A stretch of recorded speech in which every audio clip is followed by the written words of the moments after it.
Hello everyone and welcome to Wordy Tales. Today, we have a heartwarming story about love, sacrifice, and the wisdom of our elders. Through this tale, we will learn how our actions define who we truly are and why respecting the experience of others can shape a better world. While listening to this story, we will also explore new English words and see how to use them in sentences. So stay with us till the end and immerse yourself in this inspiring narrative.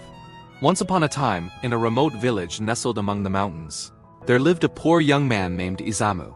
He shared a small house on the mountain slopes with his elderly mother. They survived by working on their small piece of land. Life was simple and difficult, but peaceful. Despite their hardships, they found joy in each other's company. However, their serene life was soon shattered by a cruel decree. The emperor of the land, a harsh and unkind ruler, announced that all elderly people in the kingdom would be sentenced to death. He believed that the elderly contributed nothing to society and were merely a burden. Fear and sorrow spread throughout the kingdom. No one dared to question the emperor's orders. Isamu was devastated. His mother was his world, his guiding light who had supported him through every hardship. Torn between loyalty to the emperor and love for his mother, Isamu faced an impossible choice. But his heart decided for him. He could never betray his mother. Her life meant more to him than obedience to a merciless ruler.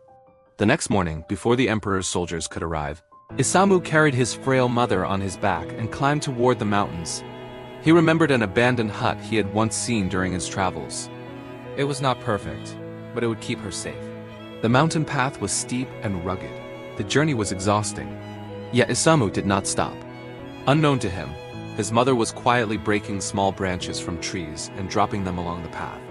She feared that her son might lose his way when returning home. When they finally reached the hut at dusk, Isamu prepared a resting place for his mother using leaves and blankets. As he prepared to leave, tears filled her eyes. In a trembling voice, she said, "Follow the branches I left behind so you can safely find your way home." Isamu looked at her hands. They were scratched and bruised from breaking the branches. Even in her suffering, her only concern was her son's safety. Overwhelmed with emotion, Isamu broke down in tears. Leaving her there was the hardest decision he had ever made. But it was the only way to save her life. From that day on, Isamu climbed the mountain daily to bring her food and supplies. He continued working on his farm in the village, hiding his secret from everyone. He risked everything for her. Then one day, the emperor announced another strange decree.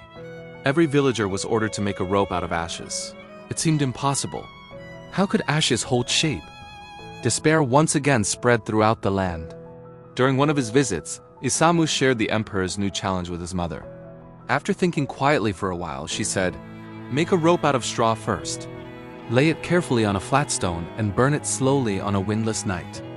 The straw will burn away, but the ashes will keep the shape of the rope." Following her instructions, Isamu did exactly that. The next morning, he presented a perfect rope made of ashes to the emperor's soldiers. News of this remarkable success reached the emperor himself. Amazed, the emperor summoned Isamu to the royal court. "How did you accomplish this impossible task?"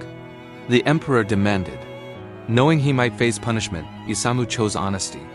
He confessed that his elderly mother had given him the solution and that he had hidden her in the mountains to save her life. He bowed his head, expecting death. But instead of anger, the emperor felt something he had not felt in years: humility. "Isamu," he said softly, "your love for your mother is greater than your fear of me. Today I see that I was wrong. The elderly are not a burden. They are the keepers of wisdom." He continued, "Those who care for their parents are the true treasures of my kingdom." With newfound understanding, the emperor abolished his cruel decree. He introduced new laws to honor and support the elderly, recognizing their invaluable contributions to society. And from that day forward, wisdom was valued above pride. Today, we learn not only new English words and expressions, but also a powerful life lesson. Respect the wisdom of those who came before you. Never underestimate the value of experience. And remember, love and courage can change even the hardest hearts. Learning English becomes easier when you listen regularly and practice consistently. So keep listening, keep learning, and keep growing. If this story inspired you, don't forget to like, comment, and share. Thank you for watching, and I'll see you in the next story, where we continue learning together.